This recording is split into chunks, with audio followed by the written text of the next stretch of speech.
And now to Hollywood, still struggling after the pandemic and crippling strikes. It finds itself dealing with a new financial threat, a tariff war. And KCAL's Lesley Marin is here now to tell us more about this and how President Trump's newest moves are sending shockwaves throughout the industry. Lesley. Yeah, Rudabeh, Pat, I think there's a lot of confusion tonight and even a little bit of fear, right? So right now, the president has offered very few details on how his plan would truly work. But the reality is that the film industry has pushed for tax incentives to boost film production, especially right here in Los Angeles. From the ports to now Hollywood, President Trump announcing a plan to take his trade war to the movies. This is not like tariffing a widget coming in overseas in a crate. So what does a tariff even mean in this context? Glendale Congresswoman Laura Friedman was once a Hollywood film producer who has seen the struggle of the Hollywood film industry firsthand. It's the people like me who moved across the country to follow their dreams about working in Hollywood.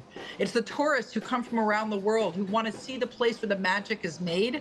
We stand to lose all of that if we don't make the investments that we need. I'm not convinced the tariffs are the answer. On Sunday, President Trump announced he would immediately have his top trade officials look into imposing a 100% tariff on movies produced outside the U.S.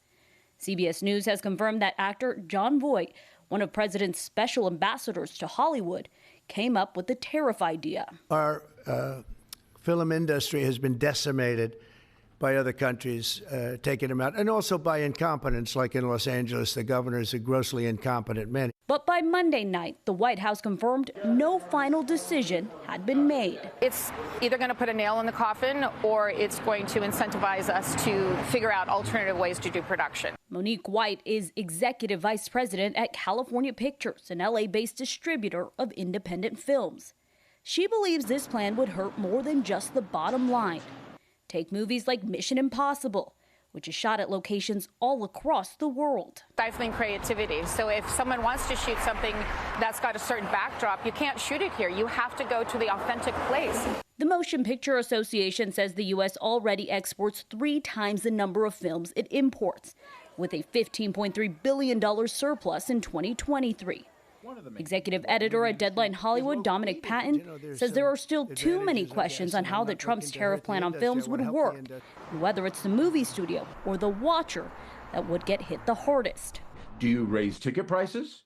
Do you force studios to cut budgets because they can't get incentives overseas, which means they'll have to make movies here, which means they'll make fewer movies, and that means less jobs here. The one thing everyone we spoke to agreed on, Hollywood does need a lifeline. Congresswoman Friedman is pushing for a national film tax credit, similar to the film tax credits other countries already offer. We really need, and I know this because I speak to producers and studios and workers every single day about this, we need a level playing field, meaning that we need a similar kind of incentive, and that's what makes the most sense, not the tariffs. Well, tonight, SAG-AFTRA, the union that represents actors and performers, says that they are open to advancing dialogue with the White House, while IATSE, the union that represents many of the film and TV crews, says it's engaging in talks with the Trump administration, but want a plan that will do no harm to the industry. Pat. All right. Thanks so much, Lesley.